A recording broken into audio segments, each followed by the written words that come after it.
सनातन धर्म ज्ञान गंगा चैनल में आप सभी का स्वागत है।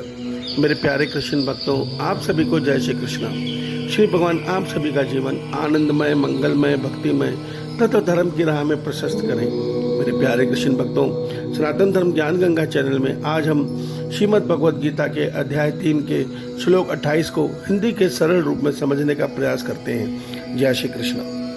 मेरे प्यारे कृष्ण भक्तों, अध्याय 3 के श्लोक 27 में भगवान श्री कृष्ण जी ने अर्जुन को यह गूढ़ रहस्य बताया है कि हे अर्जुन, मेरी इस सृष्टि में कोई भी मनुष्य कर्म का कर्ता नहीं है। संपूर्ण कर्म सब प्रकार से प्रकृति के द्वारा किए जाते हैं, मगर जो मनुष्य यह कहता है कि मैं कर्म का करता हूँ, वो मनुष्य अहंकारी है, अज्ञानी है।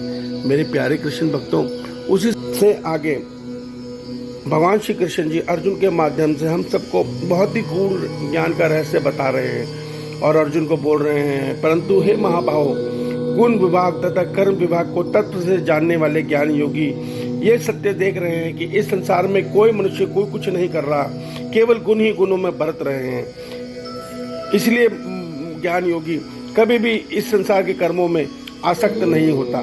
मेरे प्यारे कृष्ण भक्तों, भगवान श्री कृष्ण जी का ये संदेश बहुत गूढ़ संदेश है।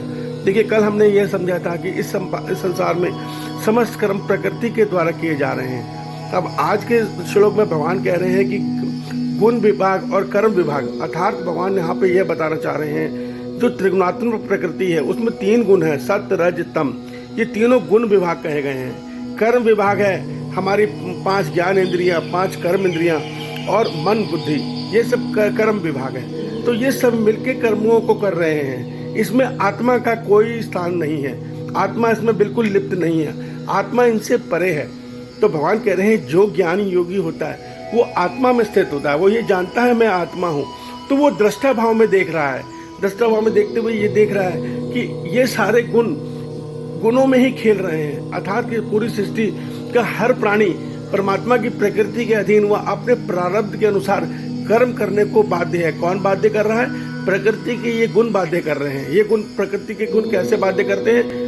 ये गुण मनुष्य के मन और बुद्धि को अपने वश में कर लेते हैं। जैसा इनका गुण हो, जैसा इनकी सोच होती है, वही जो उनमें गुण होता है वही गुण हमारे मन बुद्धि में आ जाता है और मनुष्य उसी के अनुसार भाव में कर्म करने के लिए बाध्य हो जाता है। देखिए, आगे हमने अध्याय 2 के श्लोक 47 में समझा था कि कर्म का फल नहीं होता, कर्म के अंदर जो हम भाव रखते हैं उसका फल होता है।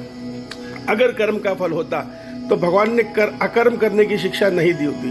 निष्काम कर्म का कोई फल नहीं होता, क्योंकि निष्काम कर्म में कोई भाव नहीं होता, उसमें एक ही भाव होता है, जन सेवा। जहाँ पे सेवा की गई वो कर्म यज्ञ कर्म बन जाता है। जिस प्रकार यज्ञ में आहुति देने से सारी आहुति अग्नि में जल के भस्म हो जाती है, उसी प्रकार जिन कर्मों के द्वारा संसार में सेवा की जाती है उस कर्मों का कर्म फल भी स्वाहा हो जाता है, अर्थात प्रकृति में लीन हो जाता है, उसका कोई कर्मफल बंधन नहीं होता। तो भगवान हमें यही सत्य बता रहे हैं कि ज्ञानी दृष्टा भाव में ये सत्य देख रहा है कि इस संसार में कोई कुछ नहीं कर रहा, केवल गुण ही गुणों को बरत रहे हैं, गुण ही गुणों में खेल रहे हैं। तो मेरे प्यारे कृष्ण भक्तों, इसीलिए ज्ञानी किसी भी कर्म में आसक्त नहीं होता। तो भगवान वही शिक्षा हमें भी दे रहे हैं कि हमें भी इस सत्य को समझना होगा और इस अवस्था तक पहुंचने के केवल 2 मार्ग हैं, एक ज्ञान योग का मार्ग, दूसरा कर्म योग का मार्ग। यह हम आगे विस्तार से समझेंगे। श्री भगवान आप सभी का कल्याण करें। जय श्री